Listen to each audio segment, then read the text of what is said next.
But I got up here about a month ago and talked about how I was going on a mission trip to Niger. Well, I'm back, and I'd like to share with you a little bit about what happened while we were there and the amazing things that God got to do.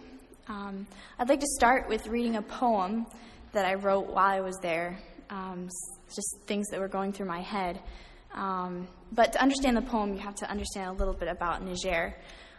50% of all the people in Niger are under the age of 15, so there's lots of young people. 99% of everyone are Muslim, and Niger is the third poorest country in the world, so there are lots of young people who don't know Jesus, and they're very poor. So that's where this poem is coming from. It goes like this. Little shepherd boy standing in the sun, in the desert around him, others there were none.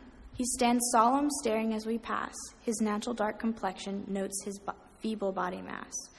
Walking stick in hand and sandals on heel, through his desperate eyes, his longings you can feel. A sand of sea surrounds him on every side, a sea of scorching heat that does not have a tide. Where is his family? Does he have a home? Is his flock his only companion, or is he all alone? Will I ever see him again? Will he find what's right? Could I have shined Jesus to him and showed the blasting light? This memory will linger, and from it I will mold. It reminds me of who I follow and who I will behold. This boy taught me something, this I surely know, that when you have a chance to tell, you must step up and go. Do you have little shepherd boys who you can tell the truth? God wants to use us now, even in our youth. While I was there, this was our mission. The TTC team, Take the Challenge, were there to teach the young people how to live their faith and to give their faith effectively to other people and to share the gospel. And one way of doing that was teaching them how to do mime and drama. And that was an extremely amazing part because they'd never seen anything like that. We traveled to two different cities, Niamey and Maradi, and we had two different workshops and two different rallies where the churches would be able to see what the teenagers had learned in their workshops. One of the coolest parts about the trip was that we got to go to these primitive little villages in the middle of the Sahara Desert. They live in straw huts, and they eat millet. And we got to go straight into the middle of them and flat out evangelize to these people who have grown up Muslim. And I got to see with my very own eyes people accept Christ after we would do a drama. That's amazing. Something you don't see very often out in the open like that. One of the songs that we did was called King of Hearts.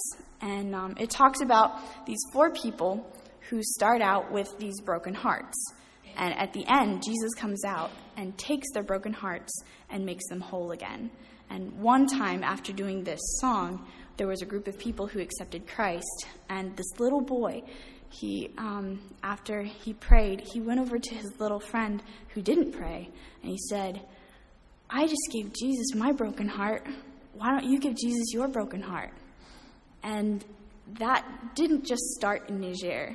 It started with my team and my supporters and my prayer partners here in the United States, in my church, in my home. And you're part of what happened in Niger. And I want to thank you all for doing that.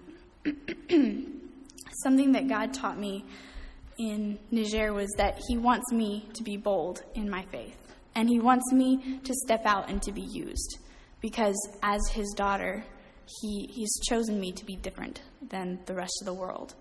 And so that is something that I got to do a lot in Niger, but also something that he wants me to do here too. And he wants us to do here too. He's called us to shine for him in this world. And I'm going to end with one of my favorite quotes. It goes like this. God doesn't call the qualified. He qualifies the called. And so if you are God's and he is in you, you are qualified to be used, and you are called.